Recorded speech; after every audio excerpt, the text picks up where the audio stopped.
Pemirsa, meski ada sedikit penurunan karena pengaruh efisiensi anggaran pemerintah, penjualan rumah komersial di Bali masih relatif stabil. Hingga bulan Juli 2025 ini tercatat 1.230 unit rumah komersial terjual di Bali.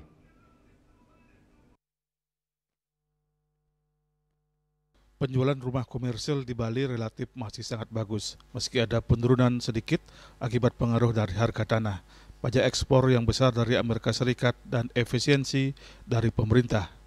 Dibandingkan daerah lain, penjualan rumah komersial di Bali relatif jauh lebih bagus. Data dari bulan Januari hingga Juli ini tercatat 1.230 rumah komersial sudah terjual di seluruh Bali dengan kisaran harga antara 1,5 hingga 2 miliar rupiah. Penjualan rumah komersial ini masih lebih banyak diminati oleh orang lokal Bali.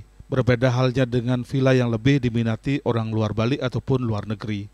Bali yang menjadi daerah pariwisata banyak dikepung orang yang ingin memiliki properti di Bali. Komersial masih bagus, masih sangat bagus. Memang tetap juga ada penurunan karena pengaruh daripada harga tanah, pengaruh daripada ekspor kita sekarang, kena pajak yang besar dari Amerika. Itu pengaruh besar. Di Bali termasuk kita bersyukur karena penjualannya menurun tidak terlalu banyak. Selain rumah komersial, villa-villa di Bali banyak dibeli warga negara asing seperti dari Rusia. Saat ini wilayah Jimbaran menjadi wilayah pengembangan untuk permintaan villa warga negara asing setelah sebelumnya Canggu. Kondisi tersebut membuat banyak developer luar yang berlomba-lomba mencari lahan di Bali untuk dikembangkan. Hal ini pula membuat harga lahan di Bali kian meningkat.